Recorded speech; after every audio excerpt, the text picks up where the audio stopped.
বেদাত হারাম। এটা একটু ব্যাখ্যা দেন। হারাম কয় হারাম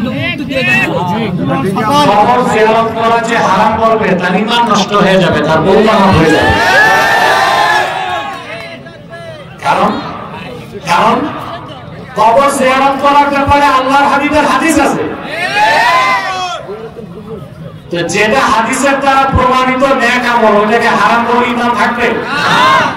মুস্তাহিলুল হুরমাতি কাফের। হারামকে হালাল বলা কি? বিষয়টা আমি বুঝাই দিই। মদ খাওয়া কি? যদি মদ না খায় হালাল বলে সে কি? মদকে যে হালাল বলো কাফের হয়ে যাবে। তারপরে মনে করুন একটা হালাল কাজ, তাহলে সালাম দেওয়া কি জায়েজ না? কেউ যদি বলে সালাম দেওয়া হারাম, কাফের হয়ে যাবে। তো কবর জিয়ারতের পক্ষে তো হাদিস আছে। আল্লাহ হাবিব সাল্লাল্লাহু আলাইহি ওয়াসাল্লাম সাহাবায়ে কেরামকে বলেছেন, কুনতু নাহাইতুকুম আন জিয়ারাতিল কুবুর, আমি আগে তোমাদেরকে কবর জিয়ারত করতে নিষেধ করেছিলাম। বুঝতে পারছেন? হাদিসটি মুসলিম শরীফে আছে। আলা ফাজুরুহা, সাবধান, এখন তোমরা কবর জিয়ারত করো। রাসূলুল্লাহ সাল্লাল্লাহু আলাইহি ওয়াসাল্লামের হাদিস দিয়ে তো কবর জিয়ারত প্রমাণিত। এরকম হালাল কাজকে যে হারাম বলবে তার ঈমান থাকবে? আমার আর টাইম নেই বাবা, 3:30 আমাকে উঠতে হবে। সাল্লাল্লাহু মাটি বলে, রাসূল পাক সাল্লাল্লাহু আলাইহি সাল্লামকে মাটি বলে, এটাও বেয়াদবি। আল্লাহ হাবিব সাল্লাল্লাহু আলাইহি সাল্লামের সম্মান মর্যাদা কত ঊর্ধ্বে তা তো বলার মতো ভাষাই নাই। এখন তুমি আমি যে সলিমুদ্দিন কি মাটির তৈরি কিনা? আপনার বাবা কি মাটি খাইল? মা মাটি খাইল, মাটিতে ওদের খেলবে, এটা তো বুঝতে হবে। আল্লাহ বলেছেন মিনহা খালাকনাকুম ওয়া ফিহা নুঈদুকুম ওয়া মিনহা নুখরিজুকুম তারাতান উখরা। আমরা কি আয়াতের তাফসীরও পড়া দেখলাম না?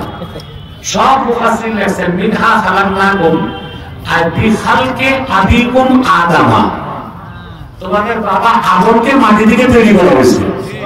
এই জন্য গোটা মানব জাতিকে আল্লাহ বলেন আমাদের আল্লাহ তৈরি করছেন পানি থেকে, বীর্য বাবার বীর্য মায়ের বীর্য। ইন্না খালাকনাল ইনসানা মিন নুতফাতিন আমশাজ, মানুষকে আমি তৈরি করেছি তার পিতা আর তার মাতার বীর্যের মিশ্রণ থেকে। আমাদের কি আল্লাহ বলতেছেন বীর্য থেকে বানাইছেন? আমরাই তো মাটির না। আদম হলো মাটির তৈরি, আর আদমের বউ হাওয়া হলো হাড্ডির তৈরি, ঈসা হলো ফুলের তৈরি, আমরা হলাম বীর্যের তৈরি। এই যদি হয় তোমার আমার হিসাব, তো সাইয়্যিদুল মুরসালিন রাসূল রাব্বিল আলামিন মুহাম্মদ সাল্লাল্লাহু আলাইহি ওয়াসাল্লামের আরশচুম্বী সম্মান মর্যাদার বিপক্ষে কথা বলো, জবান ছিঁড়ে ফেলবে পাগল। নারায়ে তাকবীর, নারায়ে রিসালাত, নূর নবীর শত্রুরা হুঁশিয়ার সাবধান, দ্বীন ইসলামের শত্রুরা হুঁশিয়ার সাবধান, কাদিয়ানী কাফের কাফের কাফের কাফের কাফের কাদিয়ানী কাফের, কাদিয়ানীদের আস্তানা উড়িয়ে দাও নারায়ে তাকবীর, আল্লাহু আকবার। সম্মানিত শুধু সকল বাতিল ফেরকা থেকে দূরে থাকবেন, আর মাসলাগুলোর সাথে সম্পর্ক রাখবেন। ঠিক আছে? কাল লম্বা টপিক, গোল টপিক, কে আলিয়া, কে কমি।